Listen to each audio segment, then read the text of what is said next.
All right, so let's make a formal introduction for our listeners. Good morning, Ed. My name is Claudia. I'm calling you from Washington, D.C., from the studios in Fairfax City. We are very humble and grateful that Ed Bazel accepted our invitation to our show. Ed, welcome to the show, man. Hey, it's a pleasure to be here, and thank you for having me. Sure, no problem, man. Usually I begin the interview with the same question, and the COVID has been very difficult for all of us for the last 2 years. Whether you believe in the vaccine or not, um, a million people lost their life here in the United States, and we have a kind of crazy president before, and we didn't believe in stuff, and it has affected all of us, right, one way or another.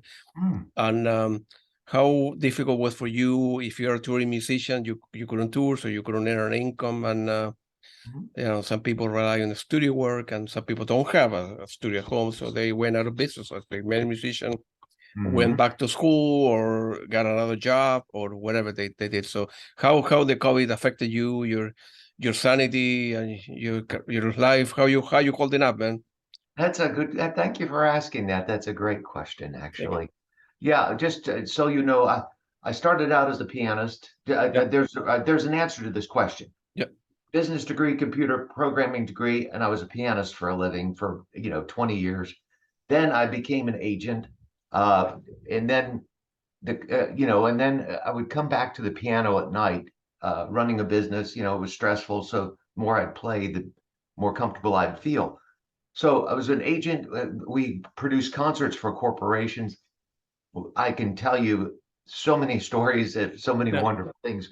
But when COVID came, that wiped all that out. And fortunately for me, I was okay, luckily.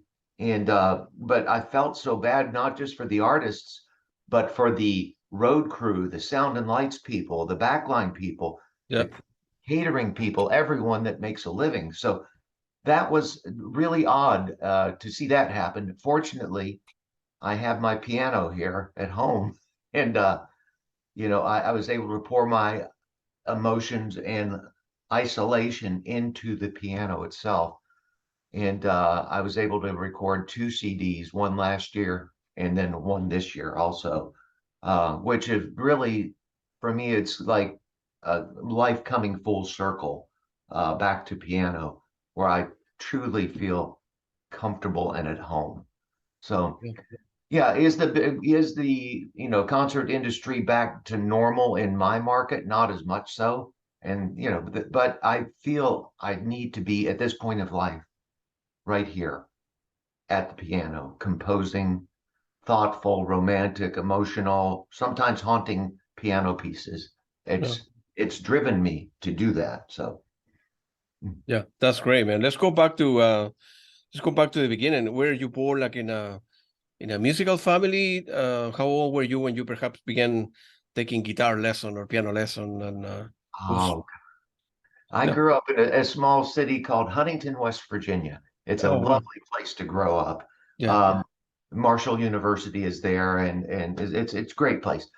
I had an older sister, and my parents, my first recollection is my older sister wanted to take piano lessons. So I would go with my mom to drop her off. And then my mom got smart enough at age 5 for me to think, if I drop them both off, I'll have an hour of freedom by myself. That's right. So I started at age 5 taking lessons. And, I was just not all the way there. I mean, it was good, but, I was kicking and screaming and not wanting to do it.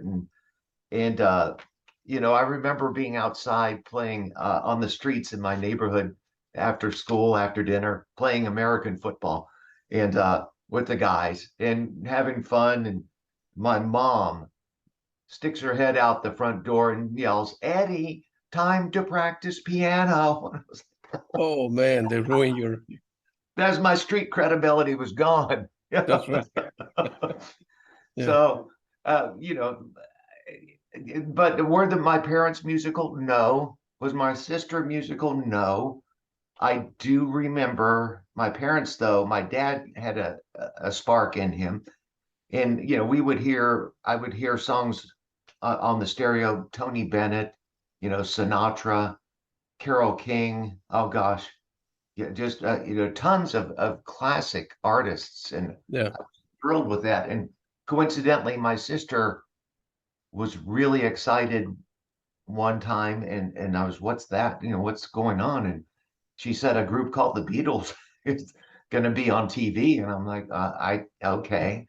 And so I was there with my mom and dad and my sister watching that black and white television, when the Beatles were on Ed Sullivan. I was like, wow, that was amazing. Yeah. So, yeah. So, did I love lessons? No. But in the end, it was the absolute best thing my parents ever did for me. And I still thank them every night every night before I go to bed. I always play in the dark, and it's just my communion with the world.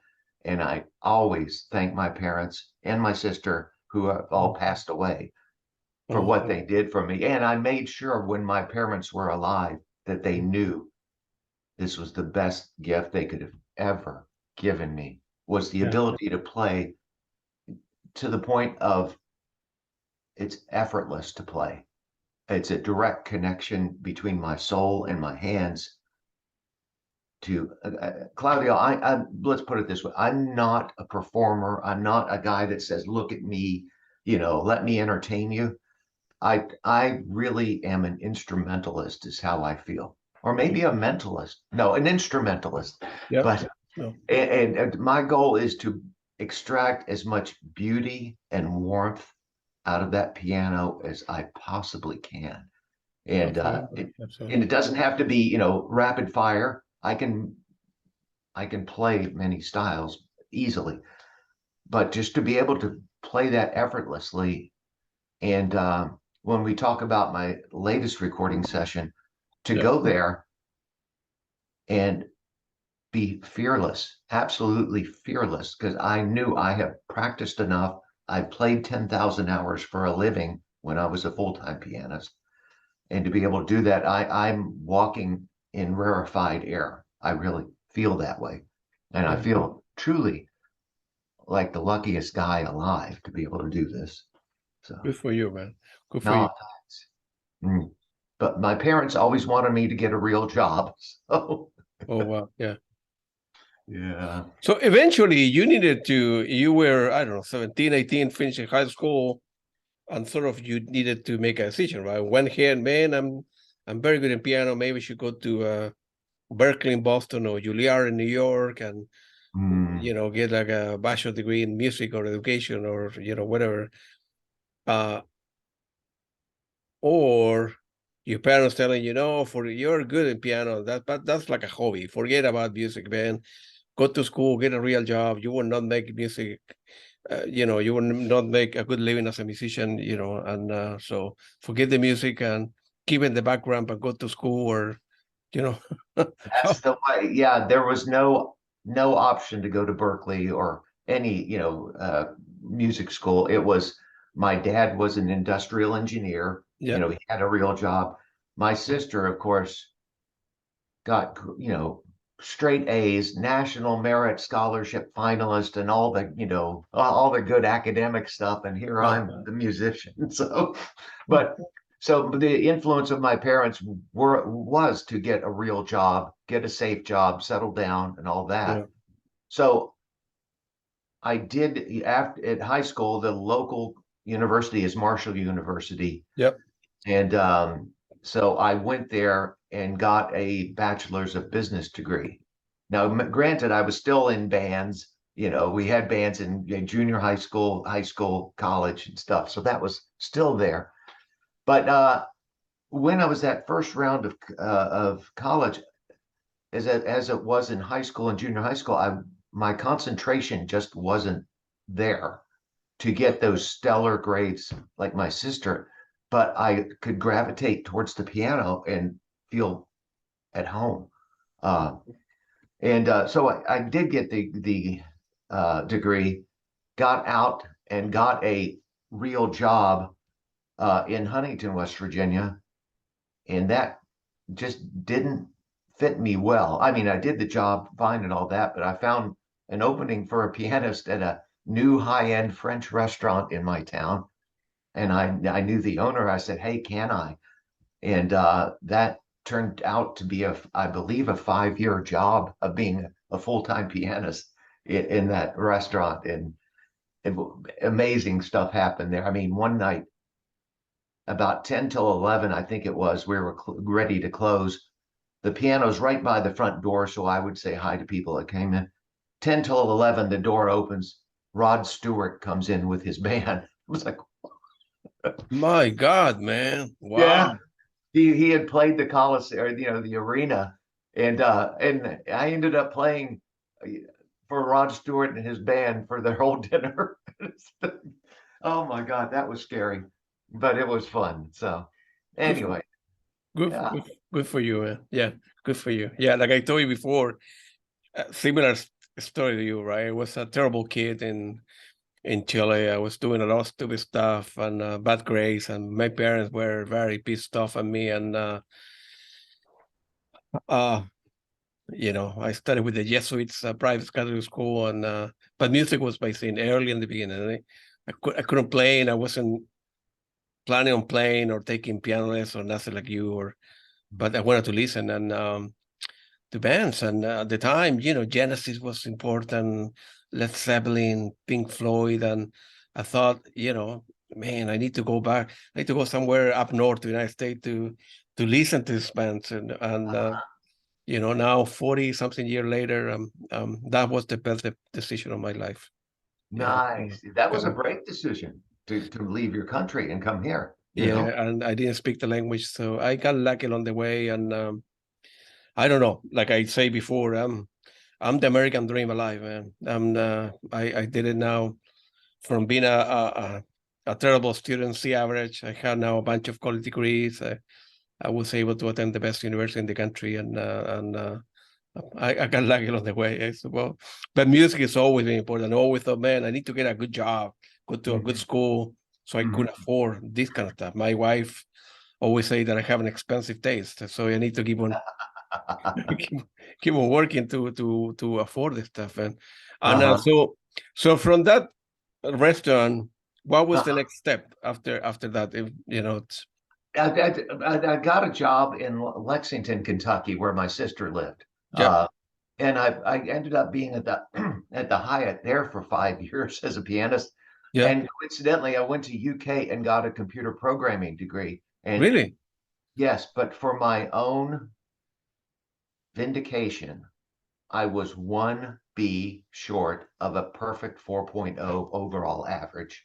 And I deserved the B because I slacked off at the very end. But that was a validation to me. I can do this.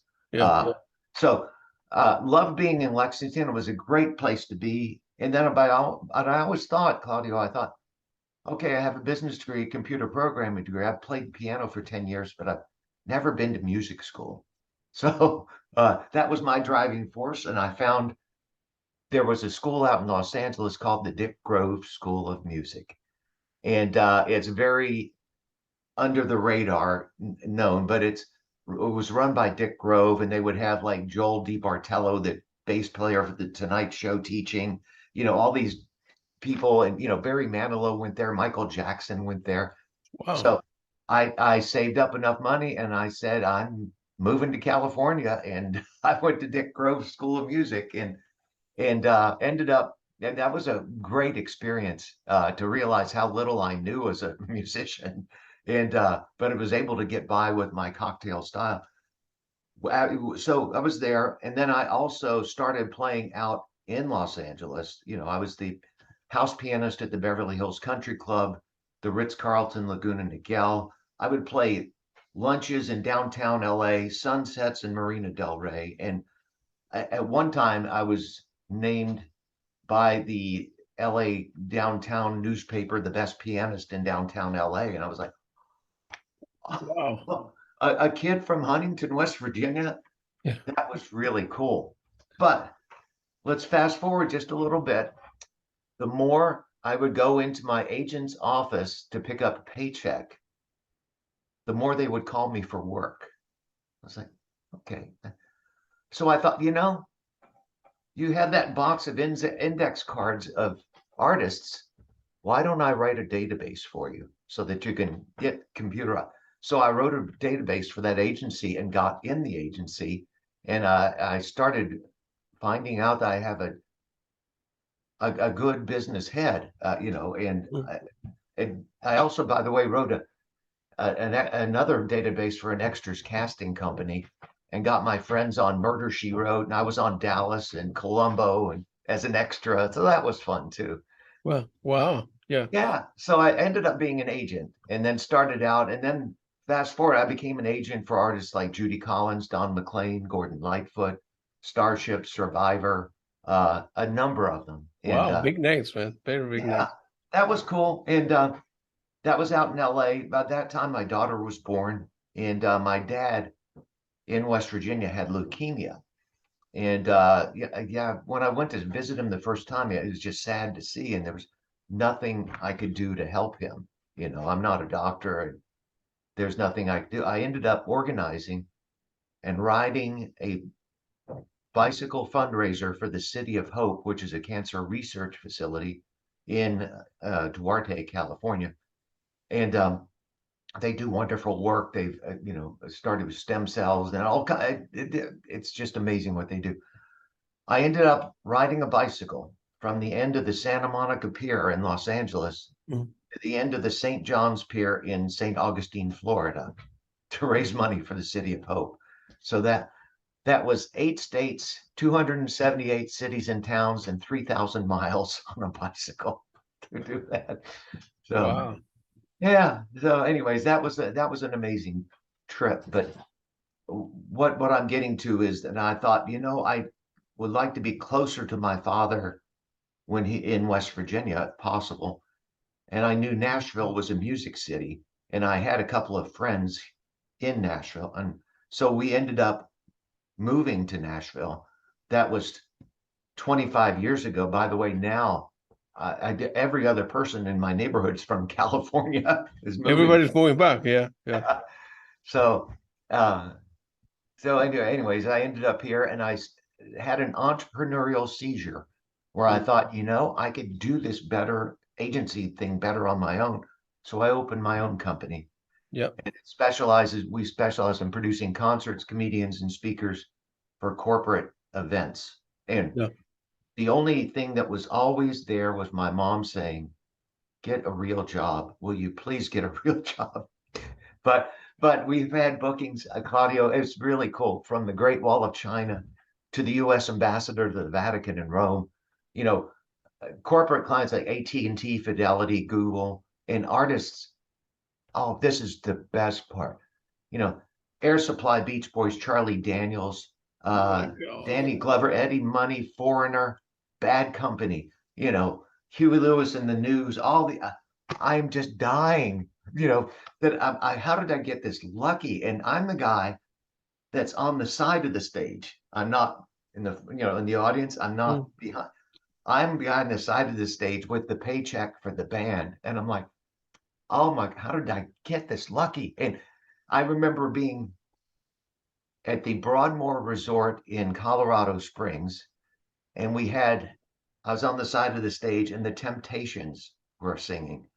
They're high stepping it in the front, all dressed up. The 10-piece horn section is wailing, and the corporate audience is just floating up and down. And I'm just like, thank you, God, I didn't get a real job. That's right. Yeah. Yeah. So well, this is a big difference because many musicians they are not business savvy. They hang out with the wrong people. They lose all the money. They don't invest it, and they are 30, 40 years later, playing in a bar for $20 an hour, something like that. They don't understand that good money coming in, a good check, you need to put money away or invest, buy a business or figure out something. And it's too bad. I mean, people don't know how to invest money, what to do, so. I agree. I always say, no matter how many, I've been lucky to win numerous awards in business and piano play. No matter how many of those I get, the person at the grocery store checkout line doesn't care. They want money for groceries. So that's right. Yeah. This is not show friends, it's show business. And got to make, it's very seductive to be in music, but you also need to make a living at it. So. Yeah, absolutely. Like I say before, I knew that I wanted to see shows and see different bands and travel around the world that I have, and I knew I needed to get a good job and a well-paying job, so could afford to do this kind of stuff. So I can luck it on the way, I suppose. But I always have tried to help people out, and because like I mentioned before, this country has been very good to me. So I put in a scholarship for some people, and nice. And I try to help people out. I grew up with whether I believe in all the rules that Catholicism imposed on me, I don't. But I have a good foundation for a good school, and I know what is right and what is wrong, and I try to help people out, man. And so it was at the beginning when you moved there from where you were to Los Angeles. How difficult was it at the beginning? Because you arrive in a new town, you don't know many people, and yeah, you were a good pianist, but going from that point to start getting gigs on country club on the Ritz-Carlton, and how you managed to do that kind of stuff. How difficult was it? Good question. And by the way, there's just one sidebar. My first 6 years of school were in Catholic school. So I still have huge guilt. Okay. So I know what you mean. Yeah. But I think the whole thing, let's say out in Los Angeles, I realized as long as I just show up on time, be courteous, kind, and will be so lucky as to make a living with my hands and my soul playing music. It's just wow. That solo piano stuff is a dying art. You don't see it out like it used to be, nor do you see 6 nights a week of music. Well, in Nashville, you do down on Second and Broadway, but at the time in LA, I was working both a lunch shift and an evening shift at Sunset, and I was making very nice money. So it was a cool way to make it. But I've actually gone back to those hotels and even the Ritz-Carlton recently, and I found that old Steinway that I used to play tucked back in downstairs in the catering area, back in a corner with a lock on it. And it's just like, wow. Hello, old friend, Yeah. that time passes. So, but getting back to this, how I was lucky enough to be professional. Okay. I always say we're not curing cancer here. This is a gig. We show up, we show up on time, we're courteous, and we do our job. So I think that helped. Also, having the computer degree and going into that agency certainly changed my life. And then, oh my gosh, to the point, I never thought I would be, fast forward to here in Nashville, I had an office on Music Row, catty corner to RCA Studio B, and that's where Elvis recorded his hits. The Everly Brothers. Right there. My God, man. Yeah. Oh, I never been in Nashville. I never been in Tennessee to begin with. I would like to, maybe one day I will visit you. We get together for dinner or I'll take you on the beer. I would love to take some pictures. So that's I'll take you on the special tour that most people go to Second and Broadway, and there are tons of bars and happy people, and it's and all that, but there's some other places to see that I think you as a music lover would really. Yeah. Like I say at the beginning, and I would never learn how, don't know how to play music or play any instrument or read music, but music has given me so much satisfaction. Music is like magic for me. I don't know what is like. I cannot describe it. On a Friday night or Saturday night, yesterday when I was, putting questions for this interview, and I put my headphone, I listen to music, I drink a beer or two, and music takes me places. It's a beautiful thing. We live in this crazy world, man. We put in on this world and poor people in Ukraine or this or that. People should listen to more music in the world, man. I wish I was kind of famous and interview Putin, and I would bring a lot of record to him and then talk to him like a music lover to a crazy guy, and then And then it's the world so beautiful, man. It's, so. It is. I mean, music transcends language and touches our soul. Absolutely, right. Yeah, I play literally 3-4 times a day because I work from my house now. So yeah. But it comforts me, and even I'm the musician, and it really comforts me to play when I'm down or when I'm alone, or even when I'm happy. So I hear you. There's a draw that's magnetic, and I like that you're helping people with your station and your efforts. Thank you. I fast forward, here I'm running an agency, booking, and it's a very linear booking, and logistics and everything that goes on. I would go home at night and start playing the piano again.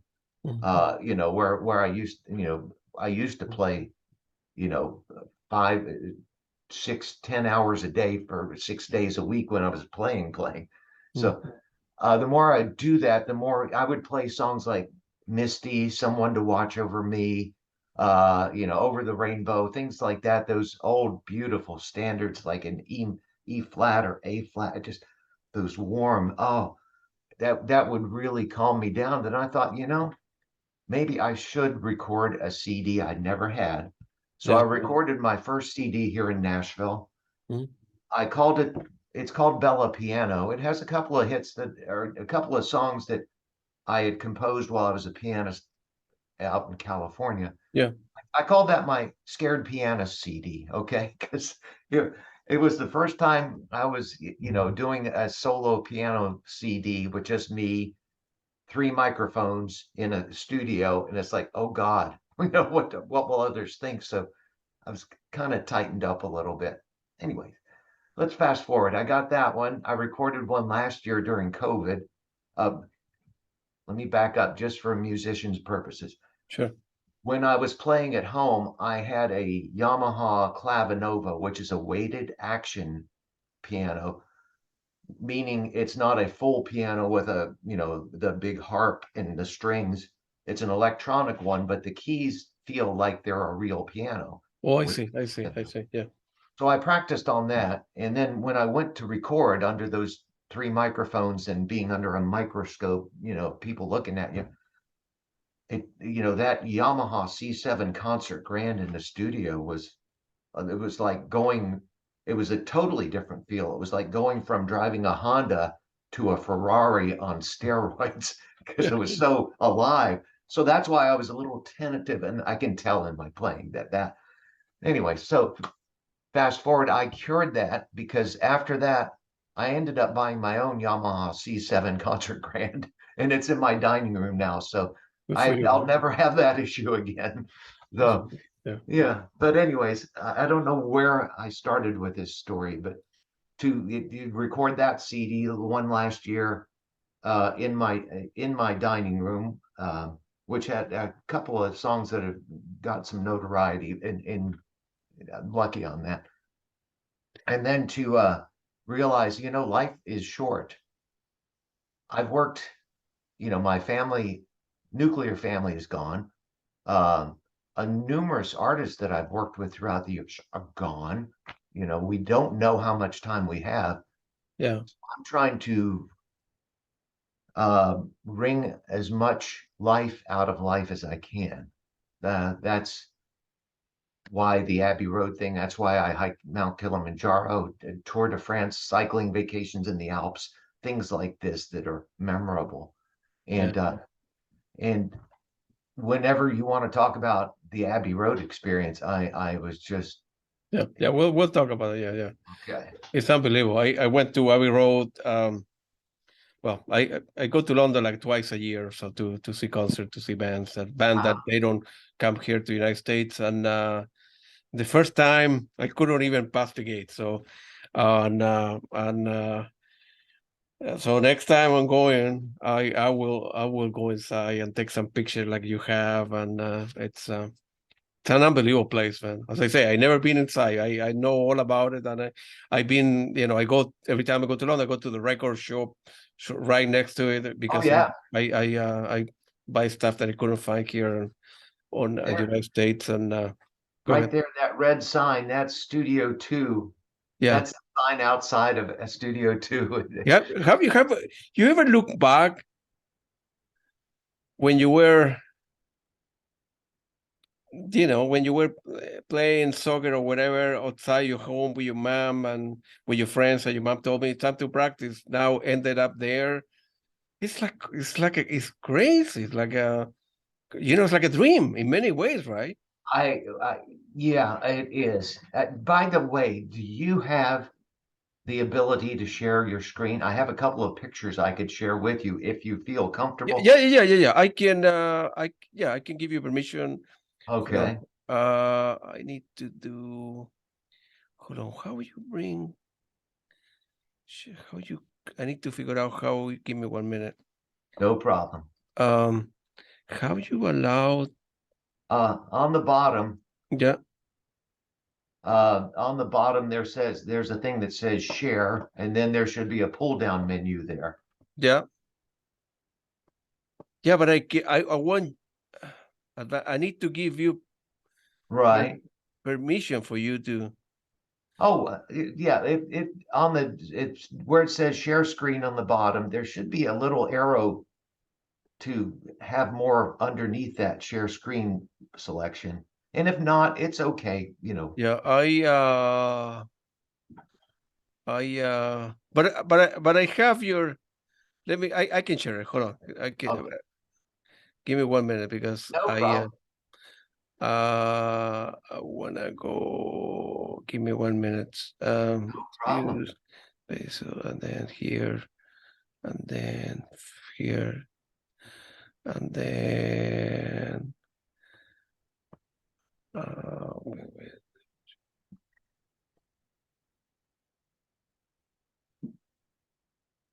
All right, so I will share my screen here, and Okay. I have the picture that you mentioned. So Oh, good. you see my screen, right? There you go. Yeah, absolutely. That was epic to be right there. That's like me, a kid in a candy store, knowing that history of who has walked those stairs. It would be like you being, oh gosh, you have more pictures. Yeah, Wow, cool. Yeah, yeah. that was after I was done recording. That was just amazing to hear. Mm.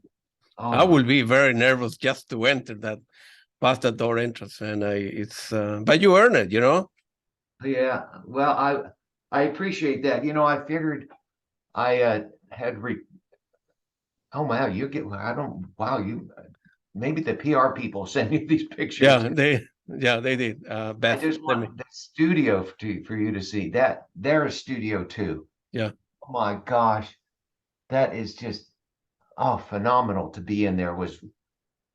There you go. Oh, if you see on the right there, yeah, right, to the right of my arm, there's an upright piano. yeah, yeah. That is the Mrs. Mills piano. That was on Penny Lane, and All You Need Is Love. If you can, that's up against the wall there. Yeah, So, right. Yeah, I see it. Yeah, I want to see yeah. what else we have there. Oh gosh, yeah. I That have and everything. now that picture right there, if you Yeah, look in the back left corner, there's yeah, the Steinway Concert D with 13 microphones. But the most important thing is that back left corner, yeah. that the exact footprint and corner where the Beatles set up to record their hits. I was just beyond belief to be there. Yeah. Well, let's see what else I have here. That's crossing the road like everybody. Oh, yeah, but again, and by the way, yeah, as you know, there's no stoplight there. You cross the road, and the drivers are supposed to stop. So That's right. Yeah, yeah. yeah, it was Everybody in the world go to, go London, and I wanna cross that. So let me see what else I have. That's another. oh yeah, that's the Studio 2 control room. Yeah, Yeah, good for you, cool. man. All right, that's the album we'll talk about. Let me stop sharing. And it's unbelievable, man. It's unbelievable. And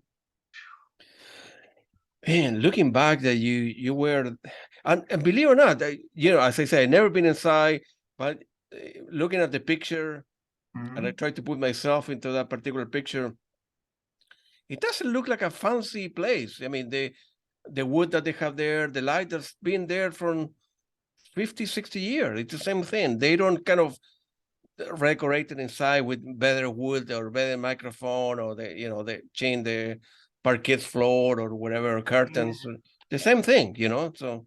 Oh, I looked at that. I loved it that they didn't. I looked at that parquet floor, which was down, to the right of me, on my piano bench where I was seated, and just thinking how many greats, Ella Fitzgerald has been there, just Pink Floyd recorded Dark Side of the Moon. That's And right. Yeah. the Beatles, of course, Adele, Amy Winehouse, all these different, Tony Bennett, which is one of my, greats. And but I have to say the setup that they provided with that Steinway D, you had a choice between a Steinway or a Yamaha concert grand. And Yamaha was tuned a little brighter for more pop projects. So I chose the Steinway, which is a little more warmer in sound. So, but they were there and they literally had 13 microphones on that, some real close in, some medium, and some way up on a tree. And but it gave such a beautiful classic sound of the room. And I want to circle back to one thing. I'm there in this big studio, the size of a basketball court, a high school gymnasium. Okay. Yeah. In that back corner, everyone else is up the stairs behind the control room on the second floor. And they're there. So the lights, they weren't bright. I had them, set, more dim just to give some warmth to the place. And I started, and it was dead silent. And I start playing one of my romantic, melodic, sometimes haunting songs. And it was just, I can't believe, how did I get here? That's right. How did I get here? By the way, I didn't forget how I got there, because when I recorded, I wore my dad's cufflinks Good for you. just to give them, because of what they did for me. And lastly, when it was at 2 days, 10 hours a day. Yeah. And at the end of the second day, when I recorded my final piece, everyone's upstairs, great, and they're wrapping up. I stood up, I went to that back wall, put my hands on that wall, and I teared up. It was just meant that much to me, to be in such hallowed ground. So I'm still like, oh my gosh, I recorded at Abbey Road. So. Yeah. Was it difficult to book an appointment there? I'm quite sure. I'm very aware that it's very expensive to book it for, never mind for an hour, but for 2 days and 2 days minimum, 10 hours a day. So. Oh wow, minimum 10 hours. Yeah. And then how long in advance do you need to book this stuff? I mean, it took, when I first, I had this on don't laugh, I have vision boards where really? I had pictures of things. Oh yeah, absolutely. Where I've had Kilimanjaro on there, got that one. I've got, different things I've wanted to do, and one was Abbey Road. So I look at those every day when they're laminated, and it's in my shower, so I see it every day, and it helps me focus. And I do check things off, which is really cool. It took me about a year. I started calling Abbey Road. I'm in the concert industry, so I'm not going to be afraid. I'm going to call and see. It took me, oh, well, no, it's way booked up, blah, blah, blah. I went through 3 different bookers that were there. And I did the same thing I did with being a pianist in LA, being in the concert. I just keep showing up, being, fine and, professional and all that. But finally, after a year of me calling, the one girl said, well, we have a Saturday and Sunday in June available. And I said, I'll take it. And so, wow. I was like, when I first saw the invoice come through to my company, and it said, Abbey Road Studios, and then the Bazel Group, which is my concert company. It's like, oh my God. It's happening.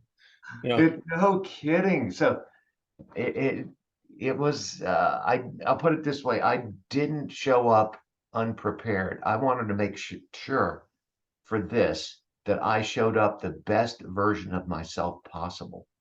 So I called, this is my writing partner, is my phone, because when I have a song idea, I always have melodies, always going through my head.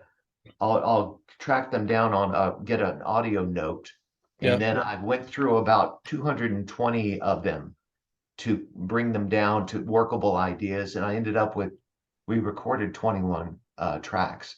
But then again, a couple of them were Beatles songs too. I had to record a couple of Beatles. But what was the process from 220 to 20? I mean, that maybe took hours and hours, weeks and weeks, because some stuff wouldn't work out there, but taking the 20 out of the 220 list is the easy part, but then bring it down to 180, 160.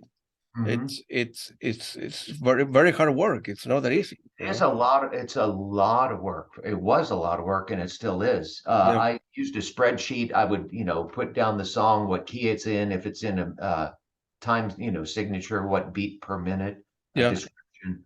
And that way I could whittle them down. And then once I got a workable idea, I would go to the piano and start working and developing it. And it was cool that some of them really developed. I was really pleased with how they turned out. But there were days I was like, do I want to sit at the piano today? No, but I'll sit down, and as long as I would sit down each and every day, and that theme of showing up, I showed up and developed these songs, had them in a workable audio format, and I sent them to a friend of mine who did a takedown, which a takedown means he listens to it and notates everything. And I can do that, but it would take me like 5 years to do that. That's right.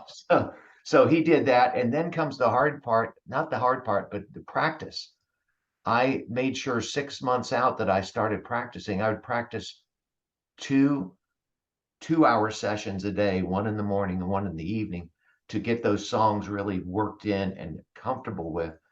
So it was amazing to go from CD number 1, where I was this frightened pianist, to being at Abbey Road, and I was fearless. I fearless went to go and play, because I've worked really hard on this. I've played 10,000 hours. If not me, then who? So that's right. That's for it. So again, I'm still thrilled beyond that. And good for you, man. And you mentioned something like showing up. That is so important. I think people in general, not just musicians, give up so easily. They get discouraged, like all of us, but they give up easily. I mean, if you have a project, if you have an idea, if you're a painter, a musician, a writer, you need to do it. I mean, the life is short in many ways, and if you don't believe in yourself that you could do it, nobody else will. That's half the battle right there. And I look at, let's say, pianists, for example. I'm playing tonight at a house concert with 5 other pianists. There was a time when I was like, oh gosh, what will they think? But now I look at us, let's say these 5 other, we're all different flavors of ice cream. Each one has a different, unique personality. So there is no competition. That's right. Just be yourself and be what you're on this planet to do, is where I am in life right now. Yeah, that's a beautiful one. No giving up. And I remember at the beginning, when I was during the pandemic, I opened the first radio, and then I opened the second one. I sent the link to some friend. They really like it. They got the idea of what I want to do. And then I thought, well, musicians are not touring with the colleagues, so everybody must be at home. So I began calling different agents, publicists, and sending email, and nobody was getting back to me. And then my first debut was with Steve Hackett from Genesis, and I got lucky with that one, and the rest is history. And it's hard work and dedication. That's what it's all about: showing up and try to do the right thing. And it's nice. don't giving up on your dreams, and then going forward. I mean, that's the only way to live. You and I are like kindred spirits. Yeah, that's right. When I first started, prior to pandemic, and I had that first CD out, I thought, maybe I can do something computerized and I put this online so I could hear it and all that. And then I have a buddy of mine, Eric Vikalis. He's been the pianist for, Neil Sedaka forever, and all this. So I got our stuff up on a website and I called it The River of Calm. The River Calm, yeah. To soothe your soul. And it started just a way to help me hear it and Eric. And now I have about 223 independent artists. But the cool thing is, I mean, because music, it does soothe my soul. It really does. The best thing we've ever done is we partnered with a documentary called Alive Inside. It was won the Sundance Film Festival following a physician in New York who tracked patients with dementia and were old and shut down. He would put headphones on with music from their high school years and watch them wake up. And it was Alive Inside. If you ever watch a documentary, that's a cool one. I would check it out. Unbelievable, man. Yeah. They have proprietary headphones that they use. So I called the executive director. We have their headphones with the music from the River of Calm, and we have them in a chemotherapy center here for patients to listen to while they're in that surreal experience. That to me is the highest and best use of music ever that we can have, is to help others in a really struggling time. Anyway, so I get it about you, definitely. Your track, or we're on the same track, but just from different areas. And so very cool. Yeah, I'm glad that you were able to create that. It's so beautiful to help other people. There's nothing wrong with making money out of your family. I mean, making money for your family and touring and playing with your soul. The country club or the Ritz-Carlton, there's nothing wrong with that. But it's something wrong if that's the only thing you do. What else? If God exists, I don't know, when we cross over to another's life, and what else have you done? When was the last time you helped your neighbor or helped, somebody else out? And you, through your music, have been able to help a lot of people out. That's important in life, that's. And I appreciate you saying that, because it is important. It really is. And we're nothing but dust in the end. That's right. Our life. So I want to do something meaningful that can help as many people as others with the gifts that we have. By the way, I have to just laugh. There's a black guitar there. Yeah. I see it. That one was signed. I did a show with Frankie Valli in the Four Seasons. Wow. And my mom was always giving me grief about get a real job. Okay. So at every one of these private events, there's always a special 20-minute VIP meet and greet. Okay. Where the client has their best people in. I take the pictures, I guide them through and all that. Yeah. I always get a picture at the end saying, hey, I need to get a picture to show my mom I have a real job. So with Frankie, I said, Frankie, I need your help. I got to get a picture. So we had a picture with us standing together. I held up a sign, got the picture taken. I mailed it to my mom. And the sign says, her name was Irene, and it says, Irene, you're just too good to be true. And she never gave me grief again. That's right, man. Man, good for you. Maybe I will start hanging out with you and then go to one of those VIP and meetings of yours. What about the other? Yeah, go ahead. Oh, the other one? The other guitar to the left, the red. That's Huey Lewis in the News there. Yeah. Wow. Yeah. And I've got Kelly Pickler, Foreigner, Gary Sinise, and the Lieutenant Dan band on that wall. So, yeah. Good for you, man. Oh,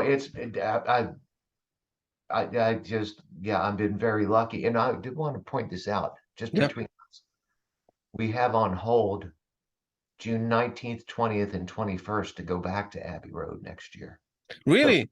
So if you happen to be in that area, I know somebody that can get you in. Oh, no. I will go. I'm very serious. I'm not joking. I would love to go inside there. Well, it's on hold. I'm already creating music for it. I don't have signed paperwork yet. Yeah. So just keep that in mind. Yeah, I will. What kind of music would you like to do as a follow-up? I just keep doing. The plan is to do 2 CDs this time.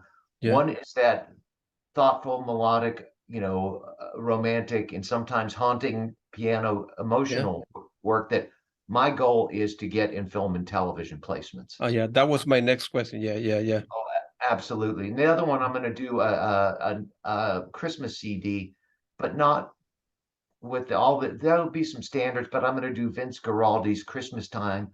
I'm going to do Wham! Last Christmas, is a piano piece. So, so I've got stuff, already scheduled, and we'll do that, and then I'll bring it back here to Nashville, and then we'll add strings, a cello, and a violin to it, which is on the London sessions, which is what we did also. That the guy that wrote the cello and violin pieces, he's all of about 30 years old, but just lives and breathes in those phrases between the piano. It's just stunning. So, yeah. Good. Anyway, Yeah.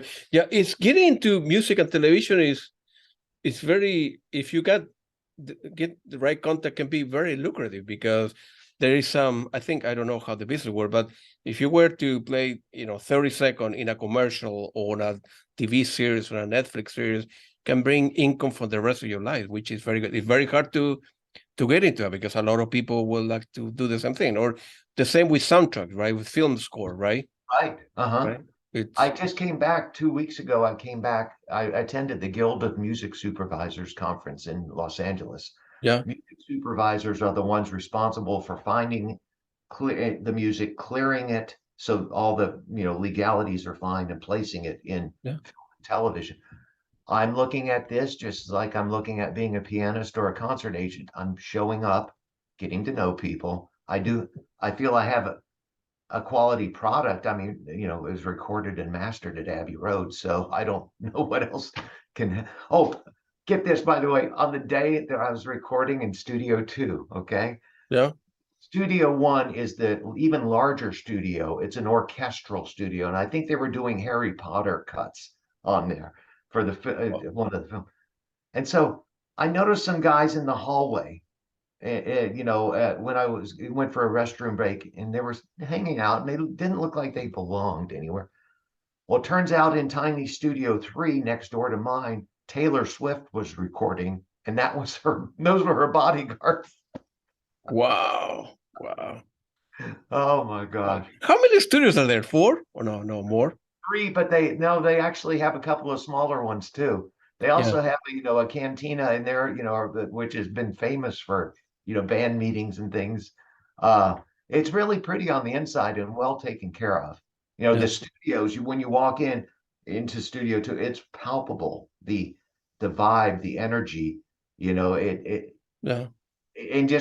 again, for me and you, as a music, to be able to record and have my music go into the walls with all I thank God I didn't get a real job. So man, I mean, were you nervous? I mean, when you booked the time and it was time for you to get your fly and make a reservation, you arrive in London maybe the night before or whatever, and then all of a sudden, well, this is it. Life comes to a very few point in life.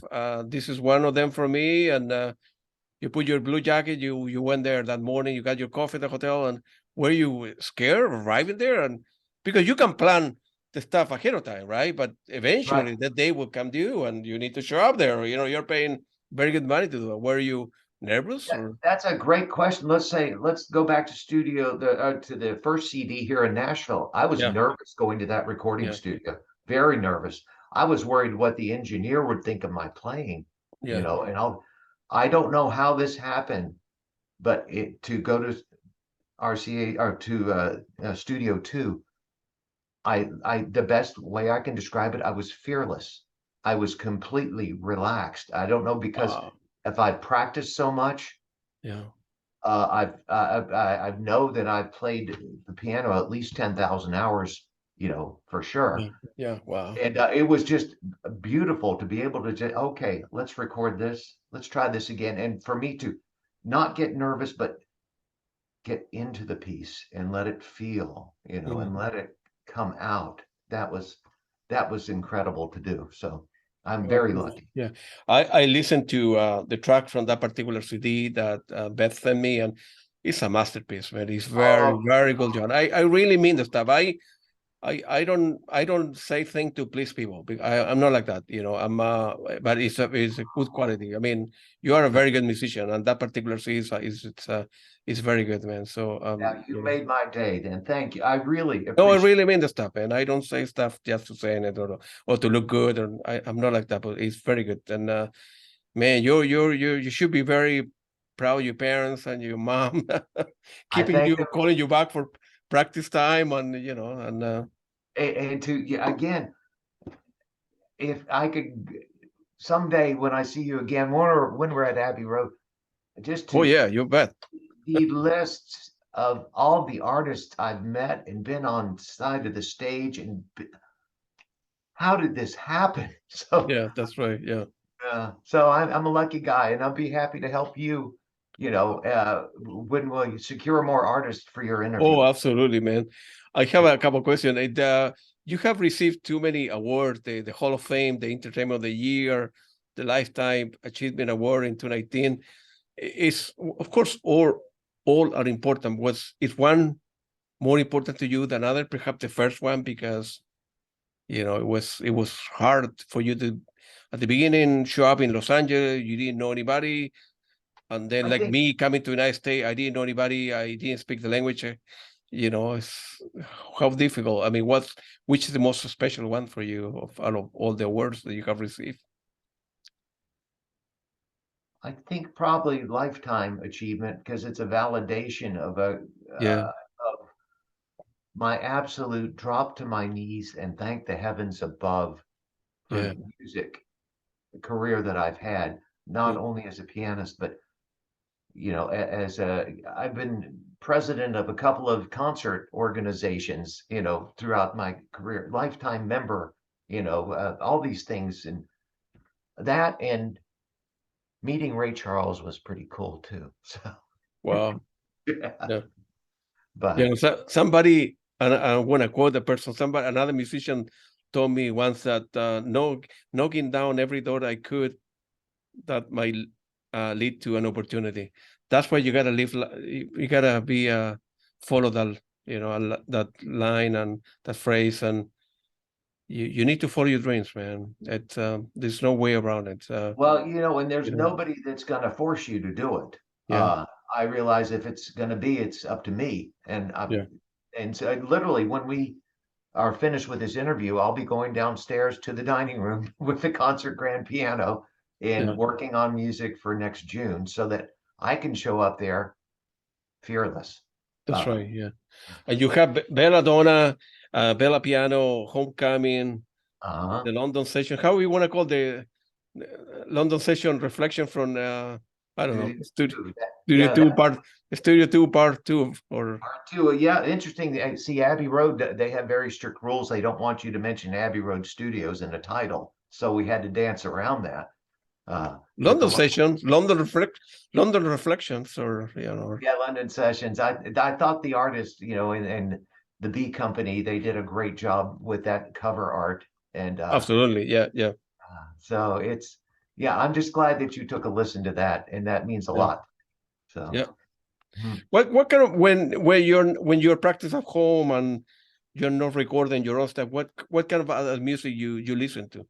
You have like you go to Spotify, your iPhone or whatever to listen. Are you always listening or trying to Always. discover new artists or yeah, I literally right now I have you know, I mentioned the River of Calm, which I have on. I have it on at home because it yeah, calms me down.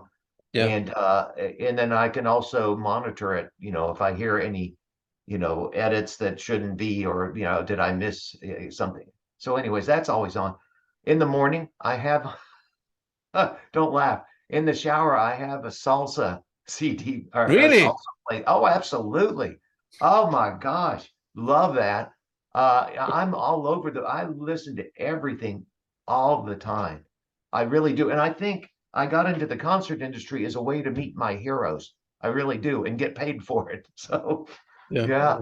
yeah. Oh, Any particular person that that you look back in your life and it could have been important and you didn't have the opportunity to meet or play with? It's anyone that you say, man, I wish I could have had the opportunity to play with Johnny, Peter, whatever the names happens to be here.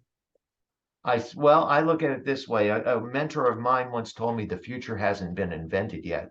I still want to do a duet with Yo-Yo Ma on cello, and do that. Just to me, that just Oh, of course, he's the guy. that would be beyond belief. And then, So what are you doing to reach the goal? You need to put in your wall. I Yo-Yo do. Ma, look at it every day. Yeah. I will absolutely. But boy, yeah, definitely that's come up. I want to do a healing concert in St. Mark's Square in Venice. I don't know what that means, but I could love to have a piano there playing healing music to the world. Okay, I said it. Yeah. Man, you are a dreamer like myself, man. Amen on that. And look at you. You had the real job, though. Good for you. Yeah, I have the real job. I'm for a kid with a straight C's now. Yeah, you and I both. A bunch of degrees after that, and yeah, I'm very lucky and blessed in my life. I don't know why some people they don't have it that good or whatever, and it's not I deserve it or that I'm smarter than anybody else. No, I got lucky along the way. This country has been very good to me, and it's as an immigrant at the beginning, it was very, very difficult to get a job and learn the language, save enough money to go to school. And I'm laughing now, but I wasn't laughing then. I was crying, and, but look at you, your success. I really mean that. thank you, Rich. Yeah, I try to do like I try to help people out, do the right thing.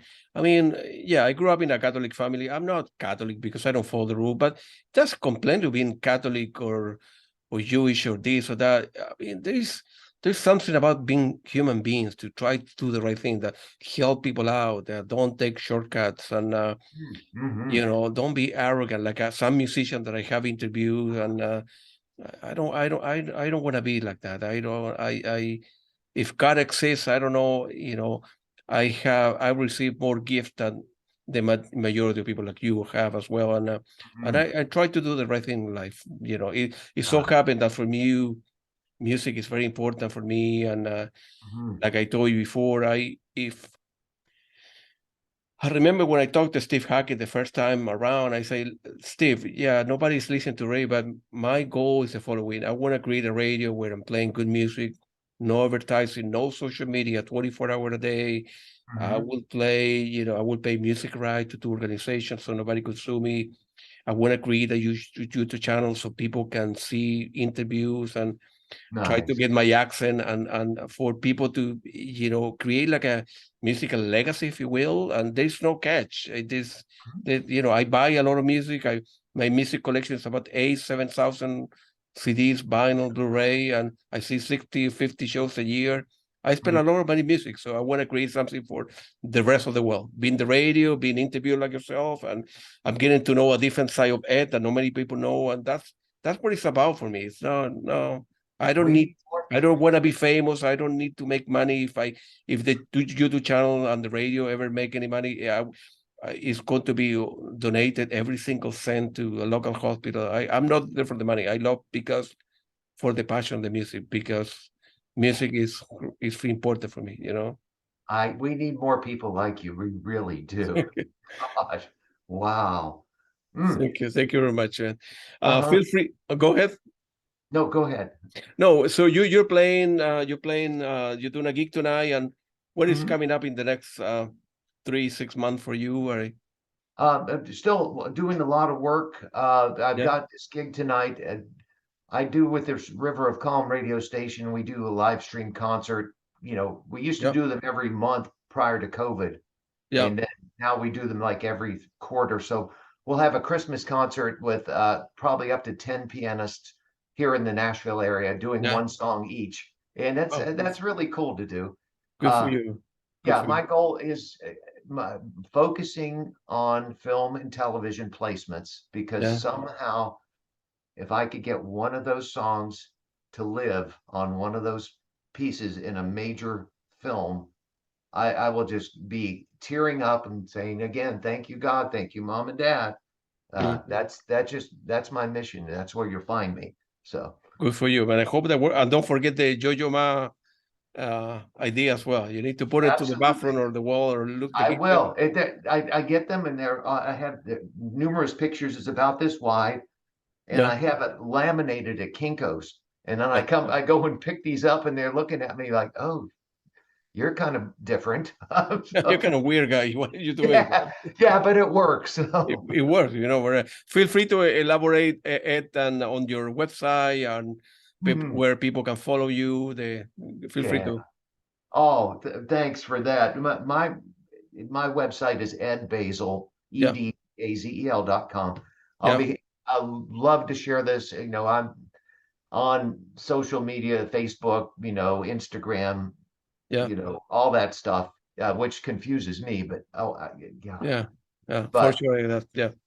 it's just Well, part of life. Yeah. all right. I will visit you there in Tennessee one day. I've never been there, and I need to go there. I mean, I need It's to. Music City. It Yeah, it's really Music is. City. It's not just country music. I live here and I booked, tons of rock acts and Sheryl Crow's lived here, different people, it's a really cool vibe here. So, I need to go and check it out with my wife and my son. Hey, it was very nice talking to you, man. Good luck to oh, you. thank you. Follow your dreams. Do the Thank right thing in life. Help people out, and you. And the guy you the upstairs same. will be, or your parent will be bringing you good energy and good luck for you, man. It was very nice talking to you, man. Hey, we'll see you in London, okay? You bet. Oh, you bet your life for it. I will be there. All Thank right. you. Appreciate it. Take Thank care. you. Thank you very much.